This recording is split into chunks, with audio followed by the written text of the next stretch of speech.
Enquanto o pessoal entra, eu vou falar como vai ser a nossa dinâmica aqui. A Caris vai dar as boas-vindas daqui a pouco. Ela coordena a Universidade Aberta São Paulo, anteriormente a Universidade Aberta de Psicologia e Autoconhecimento. Depois eu vou falar sobre arquétipos. As que são minhas alunas já sabem como nós trabalhamos, então a gente fala um pouco, abre um espaço para o debate, a participação, as perguntas, as contestações, enfim, e a gente fala mais um pouco. Eu tenho certeza que vocês vão gostar muito da aula, né? Não é porque eu seja um excelente professor que eu sou, mas é por causa do tema, né? Não é por causa da figura que vai dar aula. O tema por si só é apaixonante, né? Então vocês vão gostar mesmo. E nós vamos então trabalhar, né, hoje a questão dos arquétipos na epigenética, né, na genética, na cultura e também compreensão dos arquétipos a partir de um modelo computacional. Então é um dia especial para mim, porque eu sou apaixonado por Jung. Para vocês terem uma ideia, a minha eu estudei 3 cursos na graduação, né? Fiz 3 cursos na graduação, que foi teologia, psicologia e filosofia. E meu TCC de psicologia foi o inconsciente coletivo e os arquétipos na obra de Jung. Então é uma coisa que eu estudo quando a maioria aqui ainda não tinha nem nascido, que é um privilégio para vocês serem jovens. Só que depois eu aprofundei isso ao longo de toda a minha vida, especialmente com o meu contato com a doutora Nise da Silveira, com quem eu estudei no Museu das Imagens do Inconsciente, no Rio de Janeiro. E no meu segundo doutorado, eu fiz 2 doutorados, um em Ciências da Religião e um em Neurociência, estudando trauma transgeracional de descendentes de escravos da foz do Rio Amazonas, que deu o livro Trauma Transgeracional e Resiliência na Diáspora Africana. E durante o período que eu pesquisei, que eu convivi com índios e quilombolas 10 anos, eu pude ver como o arquétipo realmente junguiano é presente e verdadeiro. Nós já vamos, então. Bom, tá, já temos aqui 2 minutinhos. E a minha jornada de estudos não se esgotou, né? Acho que só vai se esgotar quando eu morrer, porque eu tenho uma curiosidade imensa. Eu acho que eu deveria viver muitos anos para aprender mais coisas, porque quanto mais a gente aprende, mais a gente sabe exatamente o que não sabe, né? Só quem tem certeza é o ignorante. A ignorância é diretamente proporcional à certeza. E aqui é verdade, quanto mais ignorante, mais tem certeza. Vai discutir com o ignorante para você ver uma coisa, né? Ele realmente sabe. Quem estuda descobre que sabe pouco demais, né? E eu fui É professor verdade. universitário a vida inteira, 40 anos O dentro das pessoal, grandes universidades brasileiras. Aqui em São Paulo, eu estive 10 anos como pesquisador na USP, no Instituto de Psicologia Social, Estudos da Religião, com Geraldo Paiva. Publiquei vários artigos e livros por lá. Fiquei mais 7 anos na PUC e 28 no Mackenzie, só aqui em São Paulo. 5 na Metodista. Então, eu transitei pelas melhores universidades do Brasil e algumas do exterior, onde eu fui convidado para dar conferência. Mas eu tinha muita coisa minha para fazer e as atividades das universidades por onde eu passei me absolveram muito, com pesquisa, com publicações. Eu já publiquei 43 artigos científicos, estão todos no meu currículo Lattes da internet, e já vou para 43 livros. E tinha umas coisas que eu não queria, que eu queria fazer e eu não podia, com tanta atividade muito intensa. E aí, quando veio a pandemia, eu descobri que poderia fazer outras coisas e resolvi criar alguma coisa para eu me divertir no bom sentido, né? Criar um videogame para mim, aí criei a Universidade Aberta, que era um sonho que eu tinha desde 1993. Ah, o homem vai falar. Bom, agora eu vou passar a palavra para Caris, para fazer aqui as boas-vindas como coordenador, em seguida eu já começo a conferência, e eu peço que durante o período da fala todos mantenham os microfones desligados para não dar microfonia. Quando eu não vou falar muito tempo, quando eu parar, eu vou dizer, olha, agora vocês podem participar como quiserem, perguntar, enfim. Caris, professora Caris.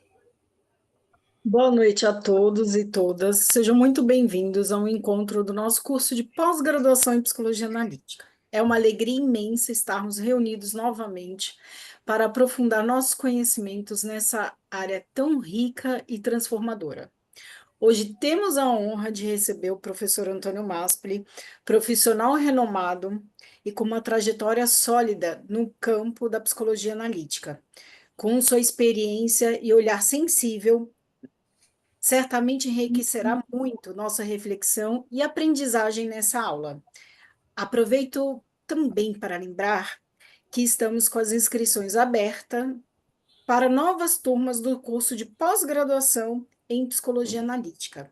Para quem deseja se aprofundar na teoria de Jung e aplicá-la de forma prática e ética na clínica e em diversos contextos. Fiquem à vontade para tirar dúvida, interagir e aproveitar ao máximo esse momento. Professor Antônio Maspoli, é uma honra tê-lo conosco. A palavra é sua. Eu fico emocionado, viu? Obrigado, professora Caris. Então vamos lá, arquétipo. Ontem eu dei uma aula sobre arquétipo, não foi para fazer. Eu acho que inconscientemente eu fiz um aquecimento para a aula de hoje. Mas vocês já pensaram? Nós aceitamos facilmente, sem nenhuma discussão, a transmissão genética de traços físicos. Mas vocês já pensaram alguma vez na possibilidade da transmissão genética para traços puramente psicológicos? Pois bem, é sobre isso que eu Sim, quero falar com vocês. pronto, o inconsciente coletivo é isso. Isso, muito obrigado, é isso mesmo. E eu quero aprofundar isso na epigenética, na neurociência primeiro, na epigenética e, claro, em Jung.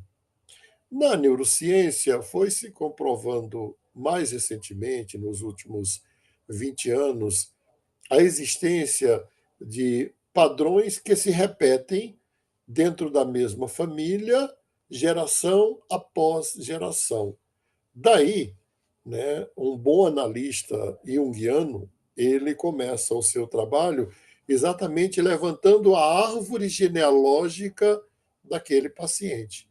Por quê? Saber quem foram, pelo menos até os avós, já dá uma compreensão muito maior daquele paciente do que trabalhar apenas com a história individual. Isso já é uma grande diferença entre a psicologia analítica e a psicologia freudiana, porque Freud privilegia o sujeito e Jung privilegia o sujeito no contexto da sua árvore genealógica, da sua família. E aí, quando nós temos uma noção, geneticamente, nós somos a média dos avós. Nós podemos nascer muito parecido com os nossos pais, pai, mãe ou os dois, mas em termos de herança genética, nós somos a média dos avós e às vezes profundamente identificado com um avô ou avó até fisicamente, né? Até fisicamente. Pois bem, a ciência rejeitou essa concepção de traços psicológicos hereditários, até que a epigenética literalmente comprovou isso, e uma autora, né, que eu tive o privilégio de de dialogar com ela, porque eu fiz a minha pesquisa no meu segundo doutorado, foi sobre como se transmite o trauma transgeracional. Essa era a resposta que eu queria dar. E ela é Raquel, né? O nome dela é Raquel Yehudá.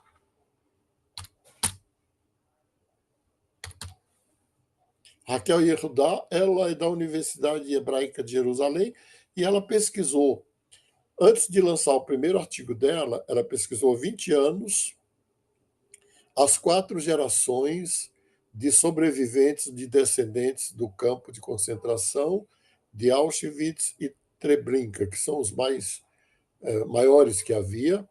Ela não estudou os judeus que viveram na Segunda Guerra, embora eles ainda tenham alguns vivos, mas ela estudou os judeus que sobreviveram ao campo de concentração e ela isolou a estrutura responsável pelo DNA destas famílias, que são 4 gerações, e a estrutura responsável no DNA pelo hormônio do cortisol. O hormônio do cortisol é o hormônio. Ele tem várias funções, mas eu posso citar pelo menos 3. Ele é o hormônio do estresse, mas também é o antibiótico e o anti-inflamatório natural do corpo humano. E o que a Raquel percebeu? Que nos descendentes de sobreviventes dos campos de concentração, há uma alteração para a produção de cortisol. E quando o cortisol tem uma alteração significativa, o cortisol ele é produzido no nosso organismo pelas glândulas suprarrenais de 6 a 9 da manhã.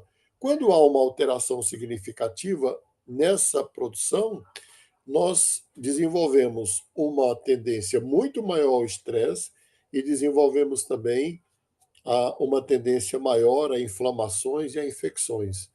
Quando a professora doutora Raquel publicou o trabalho dela, foi no dia 25 de abril de 2015, eu não vou esquecer essa data, porque foi uma publicação simultânea, mundial. Para eu foi um grande alívio, porque eu defendi essa tese da herança genética para traços psicológicos desde a universidade, nos mestrados onde dei aula na USP, nos doutorados onde dei aula na USP, na PUC. Tá ligado? Tá bom, né, meu? Mas as pessoas não me davam crédito. Isabel, dá para desligar, por favor, o microfone? As pessoas não me davam crédito, nenhum crédito, porque parece uma coisa assim fora do normal, não é? E aí, quando isso é bem do nosso povo brasileiro, quando vem uma pesquisadora renomada e publica uma série de artigos, esses artigos já estão na internet, não é? Trauma transgeracional da Raquel Herdar.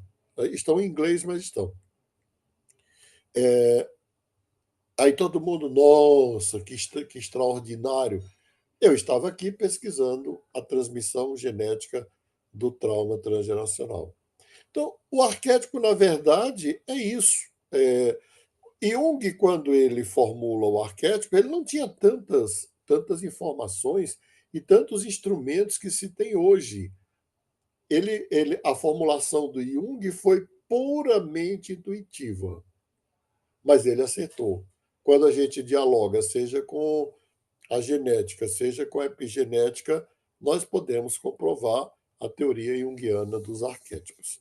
Como eu prometi no início, vou dar um intervalo para vocês fazerem perguntas ou reações e depois nós continuamos a aula.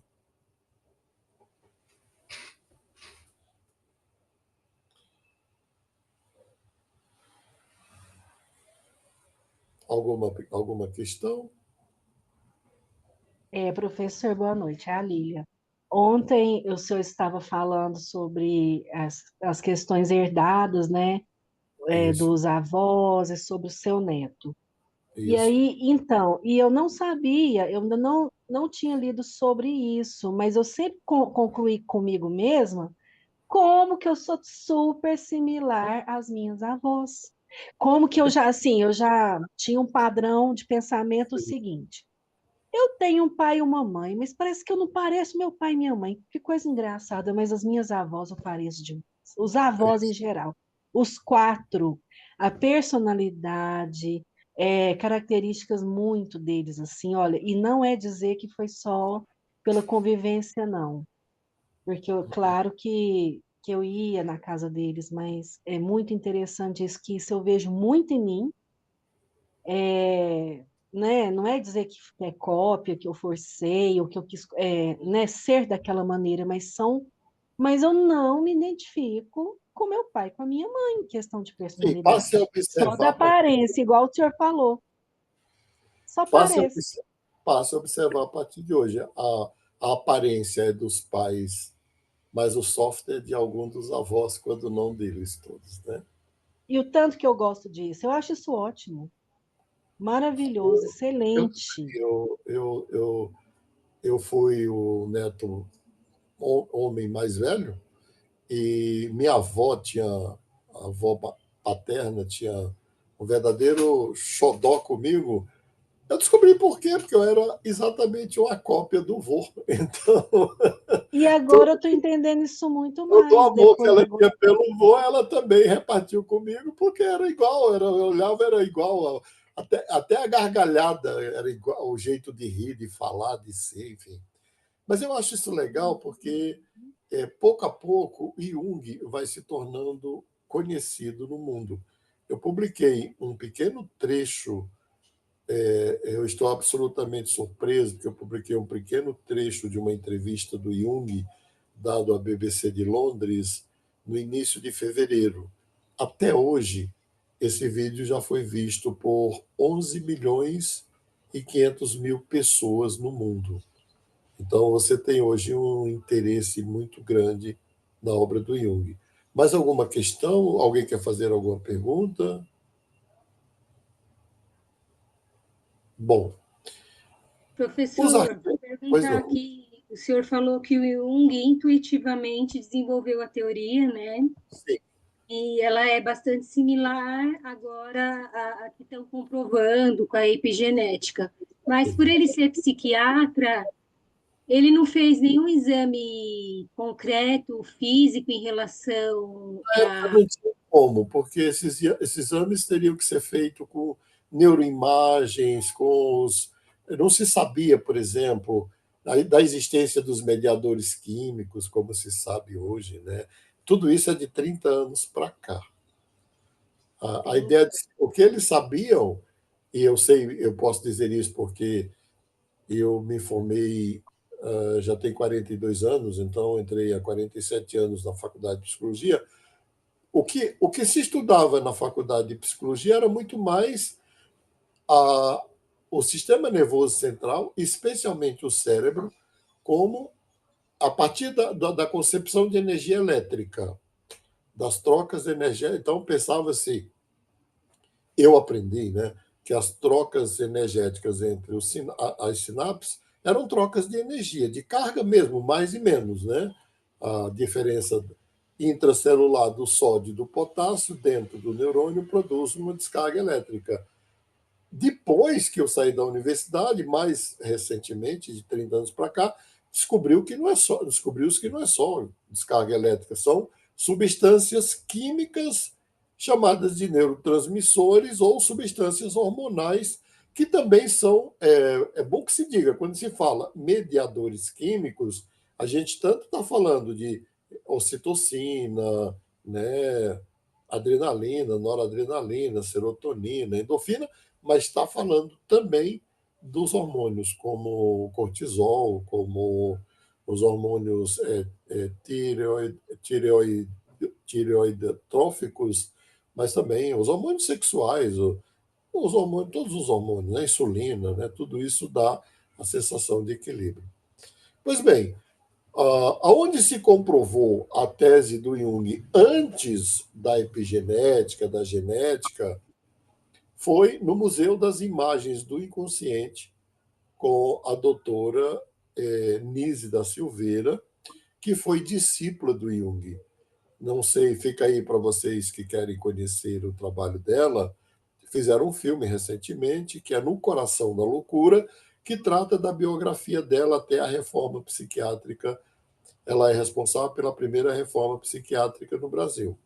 E eu conheci a doutora Nise, com quem eu estudei Jung, no Museu das Imagens do Inconsciente, dentro do Hospital do Engenho de Dentro, que ficava próximo da Universidade Gama Filho, no Lins, e eu fiz mestrado em Psicologia Social na Universidade Gama Filho. Então, como o museu era do lado, eu terminei tendo contato com ela já na graduação e com o museu e com ela ao longo de todos os 20 anos que eu morei no Rio, quando eu estudei lá até o mestrado. Não tem. E ela comprovou a teoria junguiana dos arquétipos da seguinte maneira: ela dava para os esquizofrênicos, os psicóticos, telas para eles pintarem e argila para modelarem. E essas pessoas, a maioria semi-analfabetas, que vieram da roça, da periferia do Rio, que não estudaram filosofia, nem arte, nem nada, eles modelaram. Isso está hoje na internet. Depois da aula, outro dia, vocês podem procurar aí, ou no YouTube, as obras da Nise, os casos clínicos da Nise, do Museu das Imagens do Inconsciente. O que acontece ali? Aqueles internos, eles pintaram e modelaram temas míticos, mitológicos, e muitos desses temas mitológicos anteriores à mitologia grega, da mitologia indo-europeia, né? E aí, quando ela começa a se corresponder com Jung, ela fala: olha, eu consigo provar a tua teoria, porque as pessoas aqui, elas evocam na loucura imagens, delírios, e quando elas pintam esses delírios, a gente vê que os delírios têm toda uma temática mitológica, universal. E Jung ficou fascinado, veio aqui, viajou pelo Brasil com ela, esteve em tribos de índio, enfim. Então, uma das características do arquétipo é que, além de ele ser genético, ele também precisa se atualizar na cultura. E ele vai se manifestar sempre através de ritos, mitos e símbolos. Colocando numa ordem mais lógica, seria símbolos, mitos e ritos. E aí, Jung, quando ele vai mapear os arquétipos, ele vai perceber que porque existem, cada povo tem os seus arquétipos próprios, mas tem arquétipos que transcendem a noção de um povo e se torna um arquétipo universal. Por exemplo, a ideia, né, de paraíso, a ideia de paraíso. A ideia de paraíso, ela já existia, de um lugar maravilhoso após a morte. Já havia dentro das culturas indo-europeias, né? Um grande antropólogo chamado James Frazer, ele escreve um Ramo de Ouro, que são 13 livros, né? Pena que só tem um livro dele em português, mostrando de como essas imagens arquetípicas de um suposto céu, né, que a gente viu ontem, que era a conversão do mito, a conversão do mundo das ideias de Platão, já existia antes do cristianismo e do judaísmo. E aí, quando você vai conviver com os índios, e eu convivi 10 anos com os índios terenas, que estão entre Miranda e Aquidauana, você vai encontrar lá o quê? A terra sem males. Eles nunca leram Bíblia, nunca foram à igreja, nunca ouviram padre, nem pastor, nem rabino, nem ninguém, mas eles têm a terra sem males, né? Eu tenho um artigo publicado pela revista da USP, então vocês podem procurar na internet se interessarem, chama-se A Destruição da Terra Sem Males. Eles têm, por quê? Porque quando chega a cultura, né, de outras religiões, vai destruir totalmente aquela concepção que eles tinham, do paraíso indígena. Então, a ideia tem várias. A própria ideia da divindade não é uma coisa que o cristianismo criou, que a ideia da mãe, né? A mãe não no sentido físico, mas a mãe no sentido muito mais transcendente, como a mãe natureza. E a ideia da mãe, a mãe que aparece assim, nos contos de fada, aparece a mãe boa, a mãe má. A gente fala sempre dos arquétipos junguianos, que eu vou falar rapidamente para vocês, da persona, da sombra, do self, da ânima e do ânimos, mas esses são só exemplos de arquétipos. São muito mais arquétipos. Você pode colocar aí o arquétipo do herói, né? A jornada do herói, como bem trabalhou o Joseph Campbell na sua obra, né? Mas você pode também colocar aí o arquétipo do curador ferido, né? Você pode colocar o arquétipo do workaholic. Eu dou mentoria para executivas e aí, de vez em quando, aparece uma que está cansada de fazer a mesma coisa. Eu falo, então, você poderia ler o mito de Sísifo, né? Aquele que vive, a maldição dele é empurrar uma pedra montanha acima e depois que a pedra chega lá em cima, a pedra rola até embaixo e ele vai empurrar a pedra de novo. Ou então do Atlas, que carrega o mundo nas costas. Então, assim, os arquétipos estão por aí. Qual é a relação entre símbolo, mito, e rito e arquétipo? Na verdade, o arquétipo ele está no inconsciente coletivo, que dentro da neurociência seria o hemisfério cerebral direito. O hemisfério direito equivale ao inconsciente, seja freudiano ou seja junguiano, e equivale ao inconsciente coletivo. Por quê? Porque no hemisfério direito estão depositadas todas as nossas imagens. E olha que curioso, não só as imagens que eu vi, mas também as imagens ancestrais. Ken Wilber, depois vocês podem... Ken Wilber está vivo ainda, tem quase, acho que 70 anos hoje, escreveu uma obra magnífica sobre as pesquisas dele com LSD, né? O LSD amplia o campo da consciência e o sujeito faz uma viagem espiritual. Tanto o LSD, quanto o peyote também, quanto aqui no Brasil tem o Santo Daime.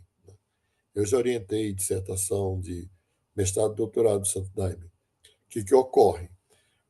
Quando o sujeito toma uma substância como o LSD ou o peyote, ele vai mergulhar no mundo espiritual dos seus ancestrais. Então, um branco europeu vai mergulhar no mundo indo-europeu, não é nem no mundo cristão, é anterior. Já um afro vai mergulhar também no mundo afro, da mitologia afro. Essas pesquisas do Ken Wilber também comprovam o arquétipo junguiano, assim como as pesquisas de Raquel Yehudá comprovam também o arquétipo junguiano. Bom, eu vou dar outro intervalo, aí eu vou falar sobre o arquétipo, o impacto do arquétipo na pessoa, no comportamento de cada um de nós, e na última fase da aula eu vou falar sobre o modelo computacional, que é o modelo mais próximo do arquétipo. Então, se tiverem alguma observação, alguma pergunta, esse é o momento. É porque são muitas informações, não é? E aí eu gosto de digerir as informações, de dar tempo para vocês perguntarem e dialogarem com as informações, e se eu puder ajudar, eu estou aqui para isso. Professor, Professor, eu gostaria de pedir uma dica de livro para estudar mitologia para quem está começando agora. Olha, tanto pode ser a imagem mítica, né? A imagem mítica do Campbell, e tem também o vídeo se ainda estiver no YouTube, né? Porque depois da monetização, muitas editoras, autores tiraram de lá. Mas no YouTube tinha um vídeo da imagem mítica do Campbell, que são 6 horas de duração. Mas vale a pena assistir. A imagem mítica. É um livro para introduzir no mundo da mitologia, tá bom? O Campbell, ele que deu a assessoria a Jorge Lucas para construir a saga A Jornada nas Estrelas, que é uma saga tipicamente junguiana, totalmente construída a partir dos arquétipos de Carl Gustav Jung. Quem deu assessoria foi Campbell, que foi discípulo do Jung também. Alguém pode fazer, e alguém ia fazer a pergunta, e aí pode fazer. Meu professor, boa noite. Boa noite. Aliás, faz tempo que eu quero fazer essa pergunta para o professor, né? Acho que chegou o momento, né? Chegou a hora. Chegou a hora. Quando Pedro Álvares Cabral chegou no Brasil, a esquadra dele tinha mais ou menos 1.200 homens, não havia mulheres. Ele ficou aqui uns 10 dias, mais ou menos, e voltou para Portugal e ficou aqui mais ou menos uns 5 homens. Esses ficaram morando aqui. Então, isso é da minha cabeça, tá? Eu queria perguntar para o professor, porque o professor tem uma história com a etnia dos Terenas. Sim. Obviamente que as únicas mulheres eram índias. E Sim. começaram a nascer filhos de portugueses com mulheres indígenas. A gente pode dizer, professor, pelos costumes herdados dos índios, que a grande mãe arquetípica brasileira é uma índia? Com toda Pode-se dizer? certeza. Eu acho que a grande mãe brasileira é uma índia, né? E quem amamentou os brancos foram as negras. As mães brancas não queriam dar leite para os filhos, para não. A mesma concepção que algumas mulheres têm hoje, né? De que a amamentação pode afetar a estética. Quem amamentou foram as pretas, né? Agora, no caso dos costumes, porque mais de 500 anos depois, diz que o brasileiro é o povo que mais toma banho, né? Isso Sim, é indígena, isso é coisa de índio. o que eu vou falar aqui. Andar descalço, dormir em rede. Vou pedir licença às mulheres, né? Porque hoje tudo que a gente vai falar tem que ser politicamente correto, então eu vou falar a partir, vou fazer a referência bibliográfica para não ficar uma opinião minha, né? A obra de Gilberto Freire que trata isso, Casa Grande e Senzala. As índias tomavam banho toda hora, as africanas tomavam banho toda hora e as portuguesas tomavam banho no sábado, quando tomavam. E aí, essa coisa da mulher cheirosa, que era a índia e a negra, a preta, vai atrair o europeu até hoje. Até hoje. Não é só ainda naquela época. Até hoje, bom, é só ir no Nordeste, no período. O que tem hoje de brasileiras casadas com alemães, portugueses, espanhóis, gente, são milhares e milhares e milhares, porque eles vêm para o litoral de férias em busca das mulheres brasileiras, exatamente por causa desses costumes que foram herdados das mulheres indígenas. Obrigado, professor. Obrigado. Mas quando eu mergulhei, daria uma conferência à parte. A minha convivência com os índios e quilombolas, que foi de um período de 10 anos, eu convivi 120 dias com os índios e 120 dias com os quilombolas, no período de 10 anos, não só transformou minha concepção de vida, de mundo, né? Mas também me fez compreender. Eu cheguei até eles porque a minha avó materna era indígena e meu avô materno era negro. E o meu avô, da parte de pai, branco, dos olhos azuis, e a minha avó, da parte de pai, branca, dos olhos verdes, descendentes de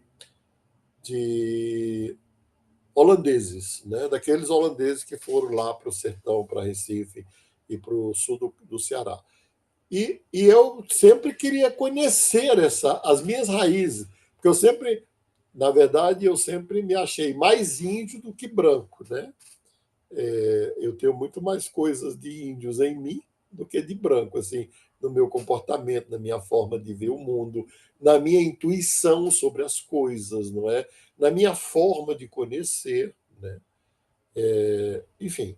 Mas eu acho legal esses estudos porque eles podem nos dar uma dimensão melhor, porque hoje a gente pode estudar Jung dialogando com a neurociência, dialogando com a epigenética e dialogando com a cultura também, né?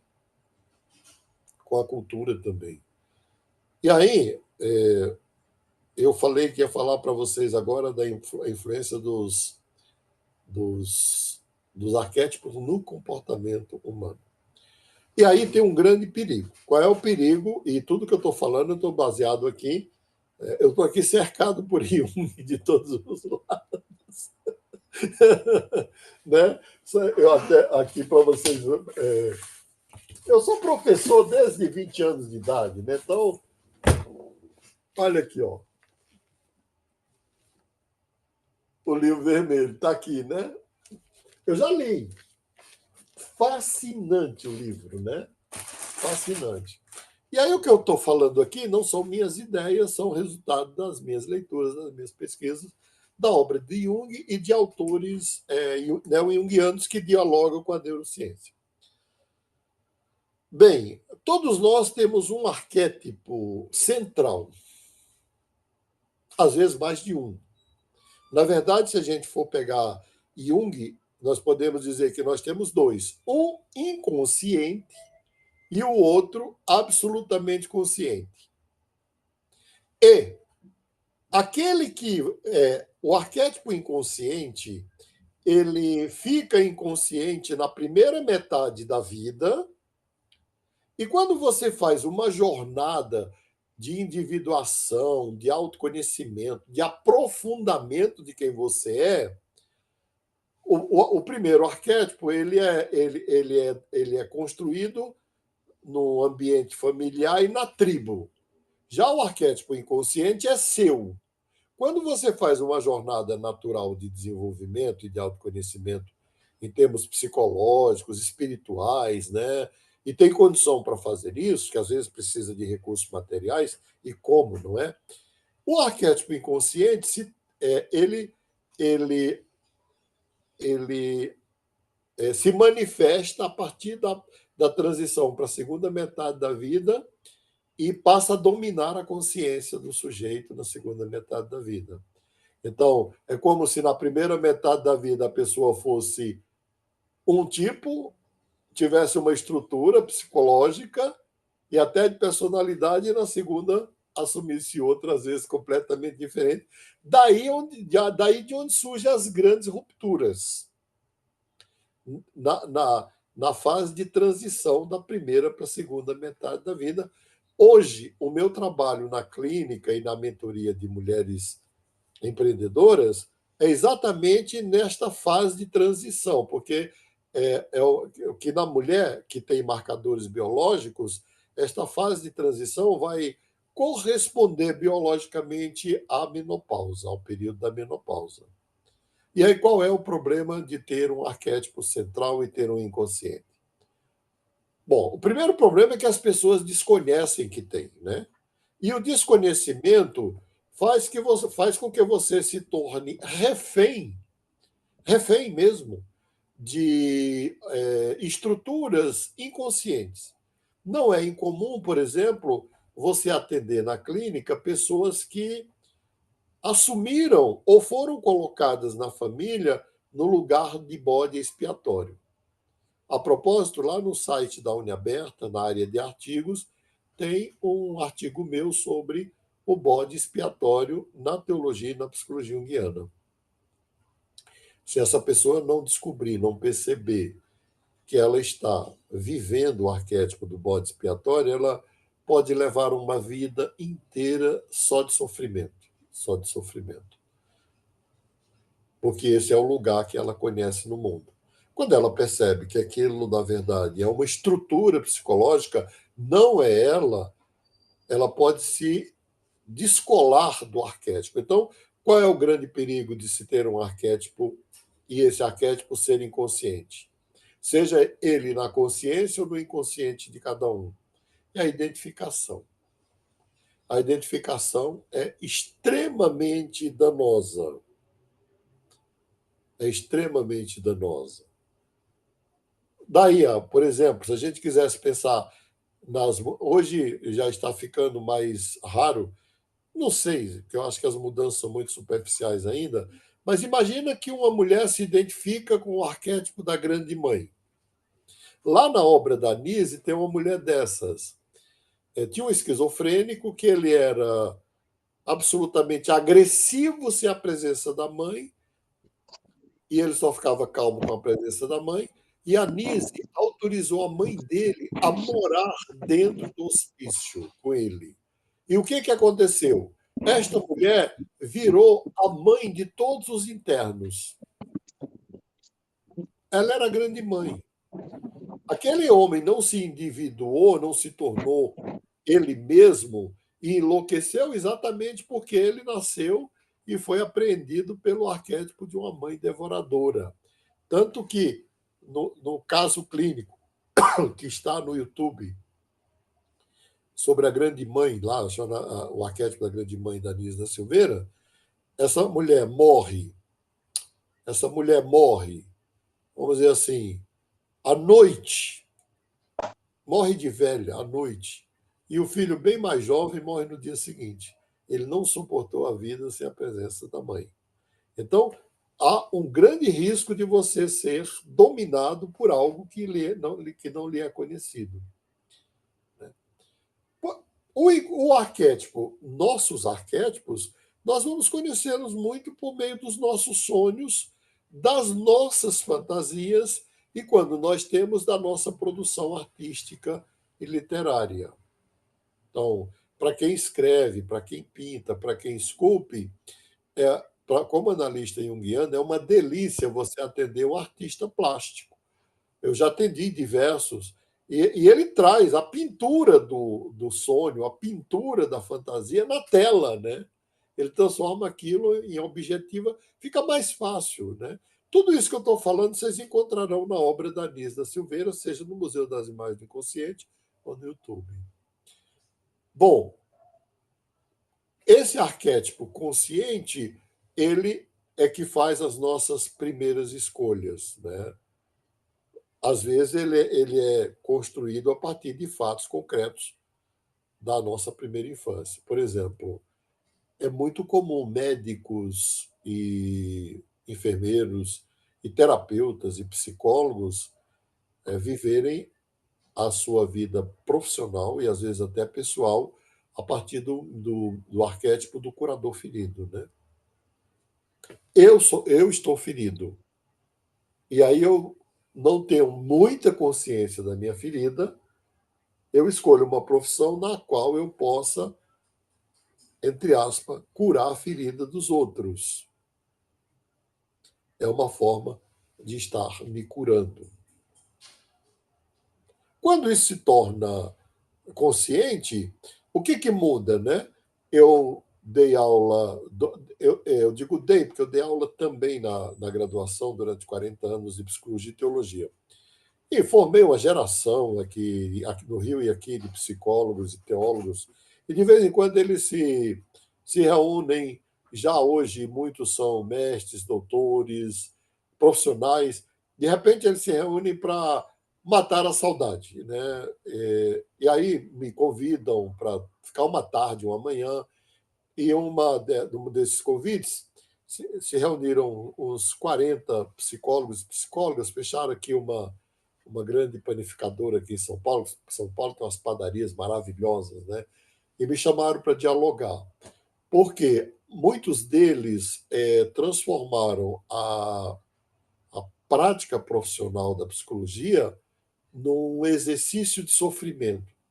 Muitos terapeutas, muitos psicólogos abraçam essa profissão e não conseguem construir, né, o necessário para manter a própria vida. Eu nem digo em termos de abundância, como alguns têm, né?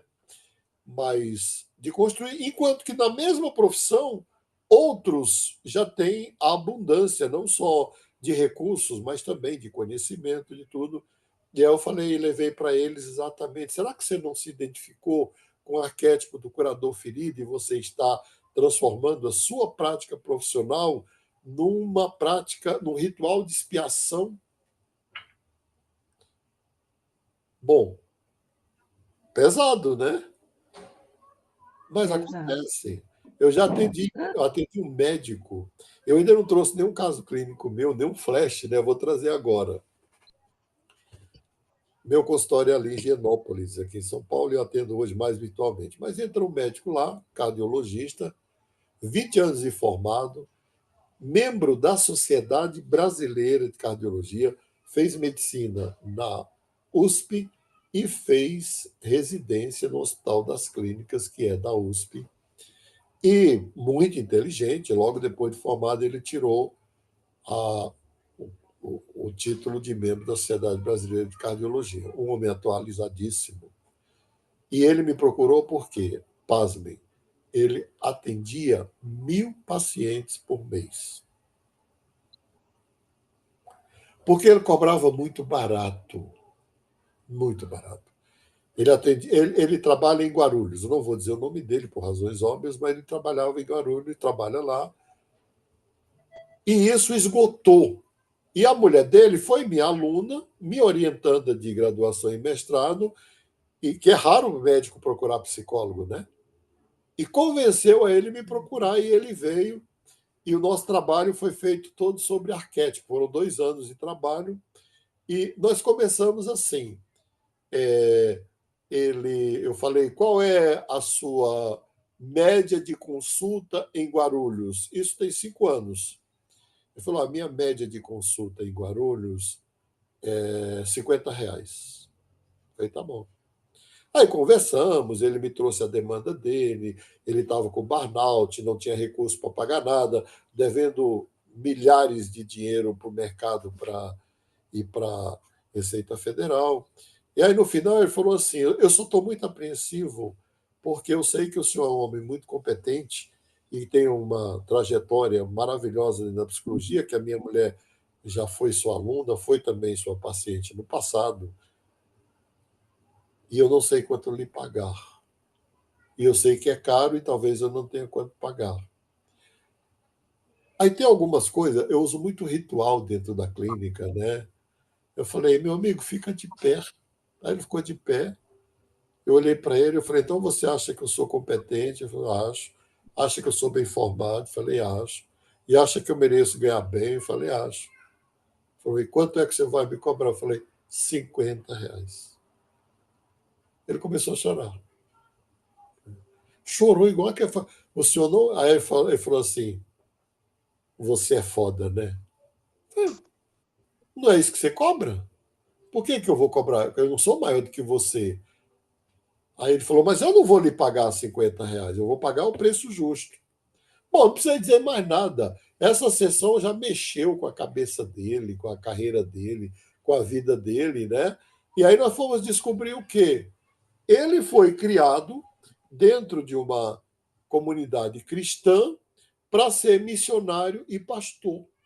Só que ele não queria isso. Ele já pregava, como fazem aí hoje na internet, na época de internet, ele já pregava na igreja, usava terno, com 7 anos de idade, 8 anos de idade. Só que quando ele se torna já adolescente, ele decide ir fazer medicina.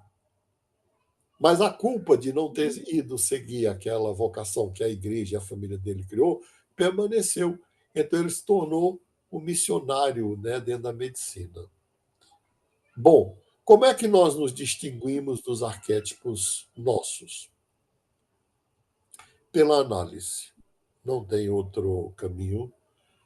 É possível a autoanálise? É, mas é limitada, porque eu não acredito que a mente dê feedback para si mesma. A minha não dá. Eu fiz 12 anos de análise. E como eu acho que eu vou que se Deus não me levar, eu vou viver bastante tempo, né? eu vou fazer análise de novo. O tempo não importa, porque cada fase da vida é uma demanda diferente que você tem, não é? Eu não acredito que a gente dê feedback para a gente mesmo, portanto, eu não acredito em autoanálise.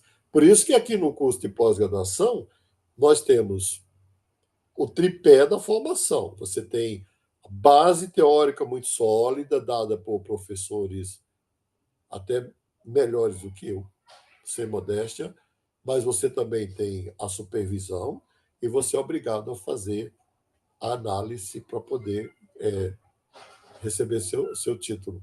Nem na faculdade de psicologia é exigido. É exigido na Sociedade Brasileira de Psicologia Analítica, na Sociedade Brasileira de Psicanálise, e nós exigimos aqui porque eu não acredito que alguém consiga ser terapeuta sem conhecer seus próprios arquétipos. Verdade, eu também acho. Mais uma pausa aqui para alguma pergunta e eu vou para a última fase da aula. O professor, se, por exemplo, o paciente ele não sonha, não é que ele não sonha, ele não lembra do sonho. Só que aí, intuitivamente, os arquétipos vão surgindo no processo terapêutico, que foi que é o que está acontecendo comigo. Isso pode acontecer, né, professor? Porque intuitivamente. Sim. E se não sonha, se você fantasia, a fantasia né? Eu vou dar uma chave de compreensão para vocês, tá bom? A fantasia, o cinema, a internet e os sonhos têm a mesma estrutura. A arte também. Se você não sonha, anote algumas das suas fantasias e leve para o seu analista, que lá estão os arquétipos. É um sonho acordado. Mais alguma questão? Bom, o objetivo desta aula é atrair alunos e alunas para o curso de pós-graduação da Uniaberta, então não perca a oferta que a CARE está oferecendo aí para os alunos que estão aqui na data de hoje, então vai ser uma oferta generosa. Vamos lá. Último capítulo. Professor, aqui. Oi. é possível uma pessoa viver a vida sem ter a influência dos arquétipos? Não. Não, porque nós nascemos mergulhados neles, né? Eu vou dar uma referência para você, Ricardo. O Desenvolvimento da Personalidade. É um dos livros que eu mais cito ao longo de toda a minha vida de professor e de analista, do Jung. A gente não percebe, mas a gente nasce dentro de uma. Mesmo em cidades como Nova York, Tóquio, São Paulo, a gente nasce ainda dentro de uma concepção tribal, né? A família funciona como uma tribo e tem muita sabedoria nos arquétipos daquela família, porque foi esta sabedoria que fez com que eles sobrevivessem. E nós também. Só que muitas dessas. E aí, eu acho que Jung está certo, porque muita desta sabedoria é suficiente para sobreviver e só. E não para viver uma vida mais plena de realização pessoal. E aí, quando eu falo realização pessoal, eu não estou pensando em carreira disso, dinheiro para quê, não. Eu estou pensando da pessoa encontrar o seu lugar no mundo e viver de acordo com o seu lugar no mundo. Se isso trouxer dinheiro, melhor. Se isso trouxer sucesso, melhor. Se isso trouxer realização, melhor. Então, a gente nasce mergulhado no inconsciente e fica mergulhado no inconsciente as mulheres, pelo menos até os 30, e os homens, eu tenho certeza que pelo menos até os 35 ou 40, quando não permanece até morrer. É como se tivesse sido hipnotizado pelo pai, pela mãe, pelos avós, pelos tios, pelo pastor, pelo padre, pelo rabino, pelo pai de santo, por toda aquela estrutura que dá origem à família, que dá sustentação à família. Vamos lá, quero falar por último agora do modelo computacional para terminar. Quando você pensa no arquétipo, você tem o melhor modelo, que na verdade é o modelo da neurociência, você tem o hardware é o físico, né? A estrutura física do computador ou do celular, né? Essa estrutura física, o sistema que está aqui dentro, né? De transmissores, né? De supercondutores, né? Mas para isso aqui funcionar, é preciso que tenha um sistema operacional. No caso do iPhone, é o iOS, né? Nos demais celulares, é o Android. Os dois se equivalem em termos de poder, de competência. É difícil, porque eles são concorrentes, e seria bom que tivesse um terceiro e um quarto, né? Mas, infelizmente, só tem esses dois. Então, veja bem, você tem o cérebro, que seria o físico, o hardware. Você tem o sistema operacional, que é todos os códigos que vão transformar os inputs, né, em linguagem, as informações em linguagem. Para eu, pessoalmente, o sistema operacional são os arquétipos. São os arquétipos que nos possibilitam traduzir os símbolos. Aí entra na aula de ontem, né? Vocês devem lembrar que eu peguei, está aqui o mesmo livrinho, né? Por acaso. Falei assim, olha, eu posso ver que isso aqui é um livro. O chinês vai ver que é um livro, o japonês vai ver que é um livro, todos vão ver que é um livro. O povo de cultura escrita vai ver que é um livro. Bom, a grafia é diferente, mas a percepção é a mesma. Não é a mesma do conteúdo, mas do formato é a mesma. O que possibilita que todos nós enxerguemos isso como livro é o arquétipo, que é o sistema operacional da mente. Agora, ler Esopo já não é o arquétipo, é a linguagem, não é? Seria semelhante ao aplicativo do celular. A pergunta é, faz sentido isso que eu estou falando? Uhum. Então, por que é hereditário? Para concluir a aula, e aí eu vou abrir para algumas perguntas e encerrar. Porque nós não nascemos falando, mas nascemos com a capacidade de falar. Algumas pessoas, alguns psicólogos e biólogos já dedicaram 20, 30 anos para ensinar chimpanzés a falar, na esperança de derrubar toda a ideia de hereditariedade. O chimpanzé mais inteligente que já apareceu, ele domina no máximo 50 sinais, não signos e não símbolos, sinais. O que é o sinal? O sinal é a coisa mesma. Por exemplo, manga é manga, né? Então, se você colocar uma manga para o chimpanzé, é um alimento. Se você relacionar esse alimento com alguma função, ele vai relacionar com a manga. Vamos supor que ele toque na manga e caia água. Ele pega a manga para comer e cai a água para ele beber. Ele pega a manga para comer e cai a água para ele beber. Se você trocar a manga e colocar uma laranja ou uma fruta que ele não coma, ele vai demorar.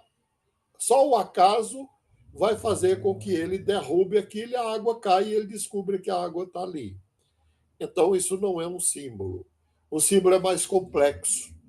O símbolo não precisa da coisa mesma.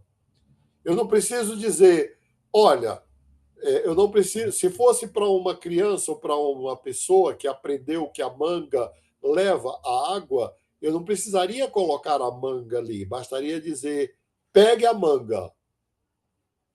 E aí ele pegou a manga. Depois eu poderia dizer, no lugar onde tem a manga, põe a mão. Onde tinha a manga, onde a manga estava, põe a mão. Então, a manga, quando ela é representada mentalmente, ela já é um signo. Agora, quando a manga no meu caso, né, uma manga espada tirada com as próprias mãos de uma mangueira da margem do rio Jaguaribe, lá do Ceará, do meu Ceará, aí não é mais um sinal nem um signo, é um símbolo. Por quê? Porque tem uma história e o cheiro da manga tem uma afetividade. Bom, é isso. Vamos ver se a gente conversa agora um pouco, né? Alguns minutinhos aí antes de ir curtir o fim de semana. Eu quero as impressões de vocês sobre os arquétipos. Professor, Oi. eu quero falar algo então. Estou aqui pensando o seguinte: então, nós somos assim, algo meio que robótico já é, como é que eu falo? Sobre esses arquétipos da epigenética, isso que Sim, nós já temos em nós mesmos, né? E que vai é, viver nessa vida, vivendo e vai fazendo assim, inconscientemente mesmo, a gente não pensa muito no automático. Isso que eu é, queria falar. Vai no automático. E é. aí você tem ali cópias, a gente herda coisas tal, dos avós, dos antepassados, do pai, da mãe, questão de trabalho, de personalidades e tudo mais. Mas aí, de repente, é, é, tem pessoas que querem ir mais além, querem se descobrir quem sou eu e eu mesma. Fora isso tudo, quem seria eu, o meu eu de verdade? O que Isso, que eu, né? Porque a gente fica tão nesse piloto automático que nós não nos descobrimos como pessoa, a gente demora muito tempo, né, para ter essa análise. E aí, isso tudo que o senhor falou, que na análise mesmo, na, nos debates com psicólogos e tudo, é que a isso. gente vai se descobrindo internamente. E é Isso. ótimo, é isso que a gente deve fazer sempre. Pode se descobrir na vida, só com a vida? Pode, mas leva muito tempo, muito tempo. É muito Pode se sofrimento, descobrir por se uma via, atrasa, tem um atraso, né? pode se descobrir por uma via mística, espiritual? Pode, mas leva muito tempo. Esse é o ponto. Então, é, é, o efeito da análise da psique geralmente é de libertação de energia que está aprisionada em complexo, arquétipos, traumas, enfim. Correto. Pena que tem muita gente que não dá valor a isso, né? Igual nunca vai fazer uma análise, Eu acho que a maioria não quer isso, né? Aí, não quer se redescobrir mesmo, né, interiormente. não, porque Eu acho que é uma perda de vida, não é? É uma perca de, né, mas de muita coisa. você há de convir comigo que quando você resolve descobrir quem você é, você paga um preço por isso, né? Que Sim, se paga um que preço. está lá na música do Gilberto Gil, cada um sabe a dor e a delícia de ser o que é. Verdade. Porque você tem um preço alto e aí a gente entra assim em confronto com as sombras, né? Com muitas sombras Exatamente. nossas. Exatamente. Ô, Bom, mas alguém, professor, obrigado, viu, pela eu vou reflexão. aproveitar o gancho aí da De Lília nada. e vou perguntar o seguinte: se o senhor citou a questão da metanoia, né? A pessoa está na Isso. metade lá da vida, que é meu caso Transforma- mesmo, né? 47 anos, faz um ano e meio que eu estou na individuação. Mas se a pessoa ela tem essa predisposição e ela é mais nova, vamos chutar aí 26, 27 anos, Sim, às vezes começa acontece mais cedo. dela acessar ou não o arquétipo Sim, às inconsciente? vezes o processo de individuação pode começar bem mais cedo. Bem mais cedo. A gente coloca na média da primeira, da transição da primeira para a segunda fase da vida. Mas, por exemplo, em algumas mulheres, o parto pode desencadear o processo de individuação.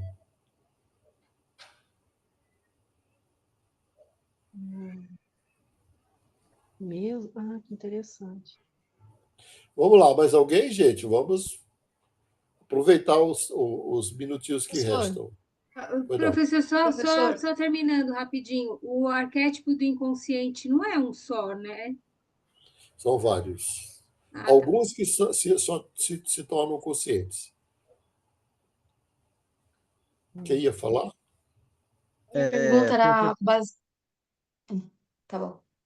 Professor, Sim, o Schopenhauer, filósofo, ele comenta alguma coisa sobre a mente do homem de se sim. manifestar completamente depois dos 28 anos, enquanto que a mente da mulher já começa a se manifestar depois dos Isso. 18 anos, a maturidade da mulher, né? Porque era, vamos lá, essa era a primeira metade da vida da época, né? A expectativa de vida era muito curta, especialmente para as mulheres. Então, você tinha lá os homens. Bom, em 1900, a expectativa de vida, a perspectiva de vida no Brasil era de 40 anos. Né? Mas ele está certo. Por causa dos marcos. Daria uma outra conferência. O privilégio e a dor que as mulheres têm é que elas têm marcadores biológicos e os marcadores biológicos podem ser âncora para desencadear os processos psíquicos. No nosso caso, nós ficamos perdidos porque nós não temos nenhum marcador.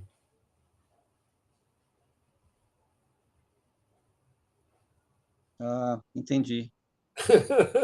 Então, assim, a gente não sabe exatamente quando deixou de ser menino e virou jovem, quando deixou de virar deixou de virar de ser jovem e virou adulto, e deixou de ser adulto e virou ancião. A mulher sabe.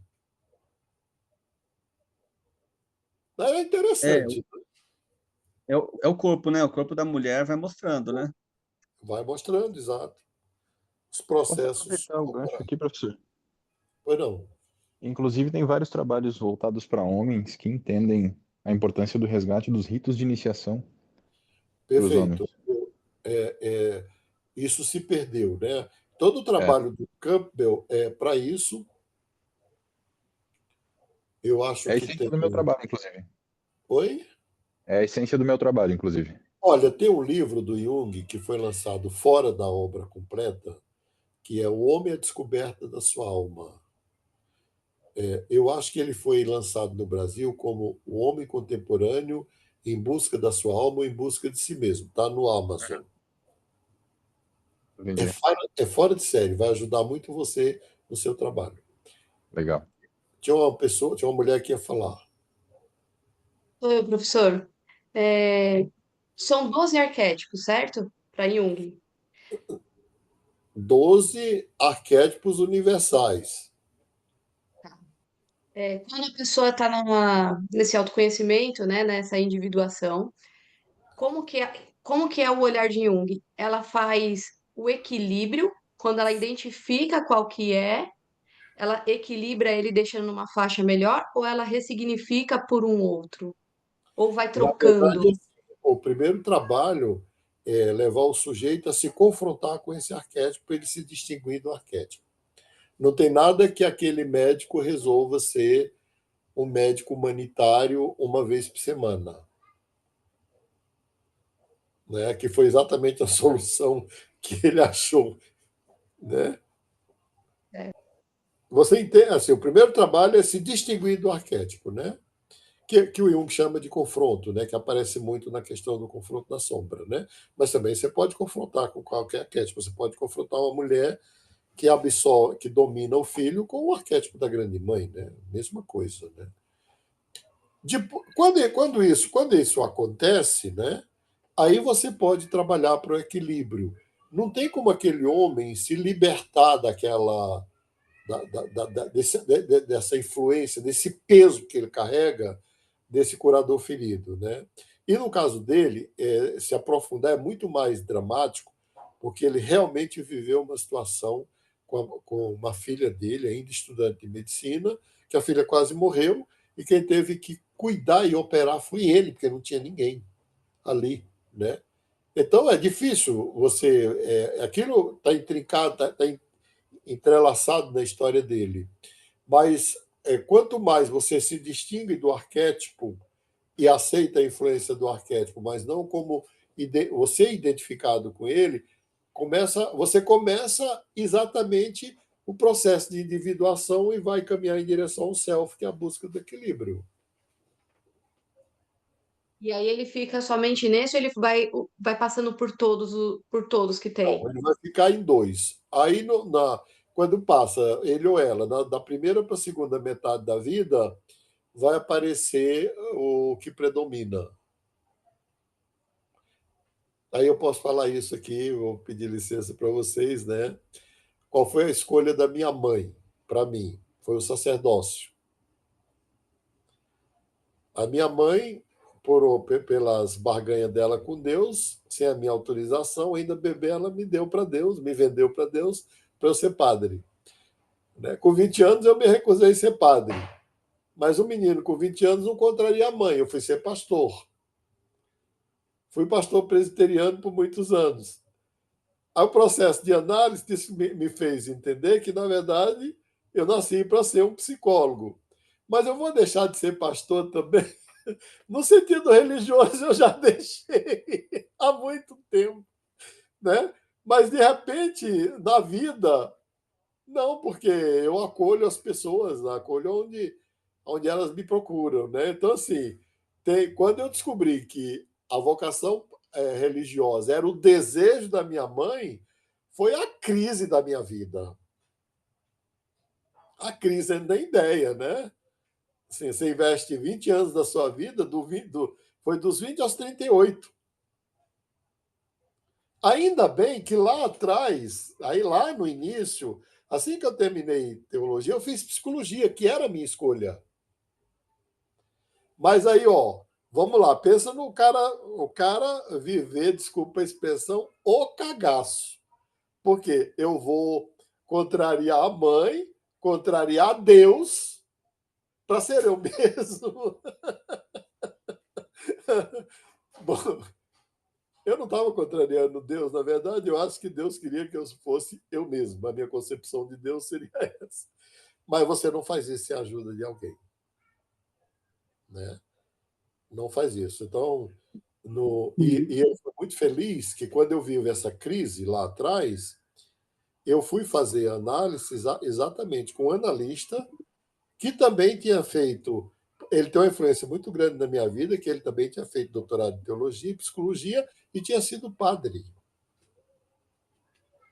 E ele foi meu guia espiritual para me libertar daquela vocação materna. E olha, vamos lá. Quem é que escolhe o menino para ir para a igreja? Para vocês entenderem o impacto do arquétipo.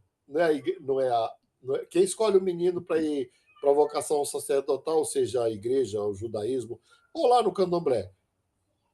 Não é a comunidade, a igreja como comunidade. A igreja, arquetipicamente, é a mãe.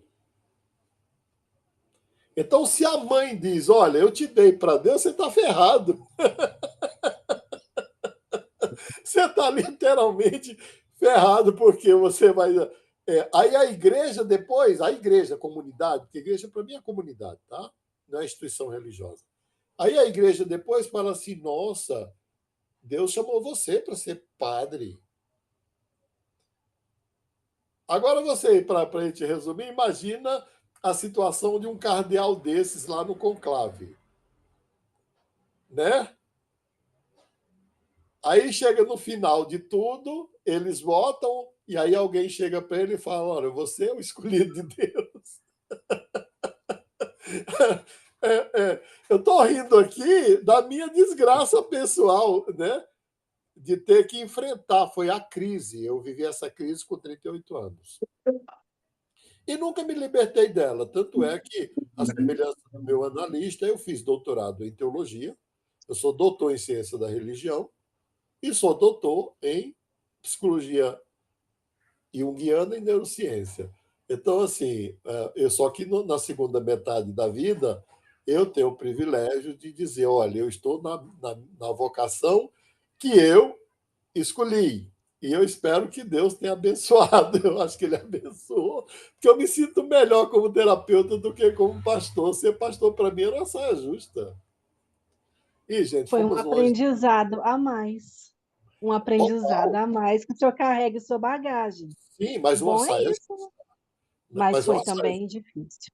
É uma Foi. saia Muita justa, porque... responsabilidade em cima. Exato. E uma responsabilidade que foi me atribuída, falando aí de pastor, né? Eu fui ordenado pastor com 25 anos de idade. Então, assim, Nossa, muito novo. é de uma igreja tradicional, a igreja presbiteriana. Então, assim, isso explica tudo que eu estou falando aqui, que se você não fizer um trabalho com você mesmo, você pode viver para satisfazer o desejo da mãe, do pai, da avó, do avô, né? E não o seu desejo. Eu acho que quando você está alinhado com o seu desejo, você está alinhado com Deus, com a natureza, com o universo, enfim. É uma Gente, paz de espírito, professor. Só que o difícil é a briga que a gente cria com eles, né? Porque eu também passei por isso. Quando sim, você vai sair da caixa, né? E sim. aí a briga que é para. Nossa, é difícil, é isso. É Tem porque que ter um controle mental. eles se sentem ameaçados. Se deu certo para todo mundo, se eles sobreviveram séculos, milhões de anos, e você agora rompe com o modelo, quem garante que Não, você vai sobreviver? Eles ficam apavorados. isso mesmo. Gente, uma boa noite, um bom fim de semana para vocês, viu? Boa noite, obrigada. Boa noite, Bom fim de obrigada, gente. semana. Obrigada, Boa professor. noite. Boa noite, obrigada. Boa noite.